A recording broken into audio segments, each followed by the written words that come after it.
Today we're going to talk about what is the Tipitaka and how it was constituted and how it has come to us 25 centuries after the Buddha gave his teachings in 5th century BC.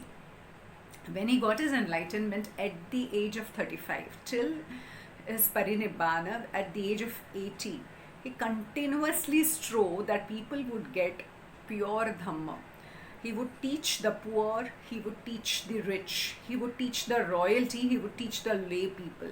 He would go from different places and he would see that everybody would get, the monks and the lay people, whatever he taught. He just thought three things. He just thought in his teachings, if you see, there would be sila, that is morality, samadhi, that is how to get concentration, and panya. Panya is wisdom. How do you get wisdom? So in all his teachings, you will find that. And he would, at those times, there was no question of written things. So it was all oral tradition which was followed. And immediately after his parinibbana, within 3 months, a council was formed wherein 500 learned disciples, all arhats, came together so that they could bring everything together, all the teachings of the Buddha, in 3 baskets. Now these 3 baskets, Tipitaka means 3 baskets. Now these baskets are as follows. First is the Vinay Pitak, which has instructions and which has the rules for the monks. The second is the Sutta Pitak, which is the discourses by the Buddha to all the people of all categories. And the third Pitak is the Abhidhamma Pitak, which is the higher teachings of the Buddha, which talks about Chitta Chetasika, that is mind and matter. So he has given it in complex language.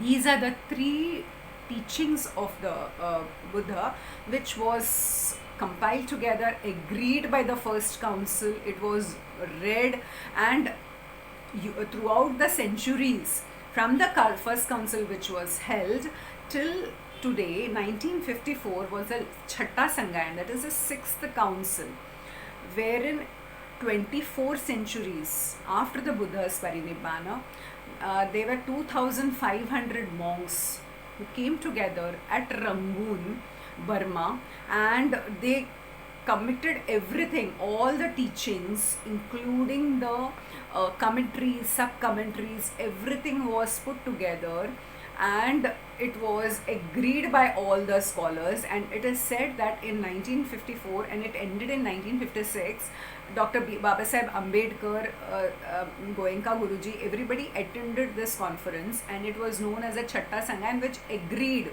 that the Tipitaka is like this. It gave the authenticity to the Tipitaka. And it is a vast literature. It contains a lot of suttas, and each sutta is worth reading. So it's an enormous literature, and it is difficult in a lifetime to read everything, but it gives us so much of value, so much of motivation that this great scientist, great enlightened being has given us. We should be very thankful that we have this literature to fall back upon. Whatever questions that I encounter during the day, I just go and ask the Buddha, be it education, be it science, be it morality, be it ethics, everything comes. You can just go and ask the Buddha and you get the answers. May all beings be happy.